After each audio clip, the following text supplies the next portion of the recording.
La formation constitue l'un des volets de la réforme que souhaite la société civile du Nord Kivu. Eh bien, c'est dans cette logique que l'armée vient de renforcer le renseignement militaire avec 185 éléments. L'école de renseignement militaire en RDC a livré vendredi sa 6e promotion baptisée Denise Nyakeru Tshisekedi. Une joie et un honneur pour la première dame marraine de cette promotion qui a salué la prouesse de l'armée nationale. Un moment solennel qui marque la fin de la formation des officiers de la 6e promotion de l'école des renseignements militaires en RDC. Sur les 250 inscrits pour l'édition 2021-2022, 185 ont achevé cette formation. Après cette session assurée par des instructeurs français et congolais, ces nouveaux officiers vont renforcer le service militaire et contribuer à lutter contre les forces négatives en RDC.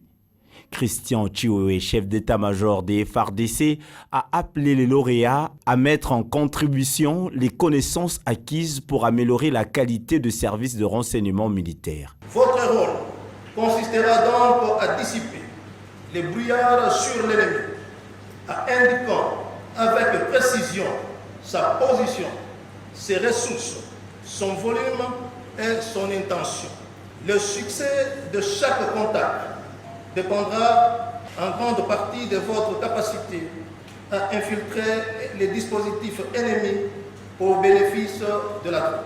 Au Centre supérieur militaire de Kinshasa, Denise Nyakeru Tshisekedi a honoré les officiers de renseignement militaire. Marraine de cette promotion, la première dame de la République les a exhortés à servir la nation, car, a-t-elle dit, l'engagement de servir sous le drapeau est un motif de fierté, mais aussi une marque de courage exceptionnelle.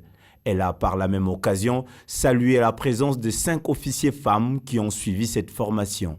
En ces moments difficiles où notre pays fait face à une guerre injuste, nous imposée par le Rwanda, à cause de nos ressources naturelles, j'ai tenu être présente aujourd'hui à cette cérémonie pour témoigner tout mon soutien à nos vaillants militaires qui consentent d'énormes sacrifices pour défendre l'intégrité du territoire national. En tant que femme congolaise, je me réjouis de la présence de 5 femmes parmi les 185 lauréats pour cette promotion. Cependant, je me questionne en même temps sur le faible taux de représentativité dans cette session 2021-2022, soit 3%. Ce constat est presque général au sein de nos forces de sécurité. C'est l'occasion pour moi de plaider auprès des autorités militaires qu'elles assurent une présence féminine dans les commandements de différents services de sécurité et d'impliquer davantage les femmes dans les opérations dans les zones de conflit. Denise Nyakeru Tshisekedi, qui milite pour la promotion du genre dans tous les secteurs de la vie, a plaidé auprès des autorités militaires d'assurer une présence féminine dans le commandement des différents services de sécurité et d'impliquer davantage les femmes dans les opérations dans les zones de conflit.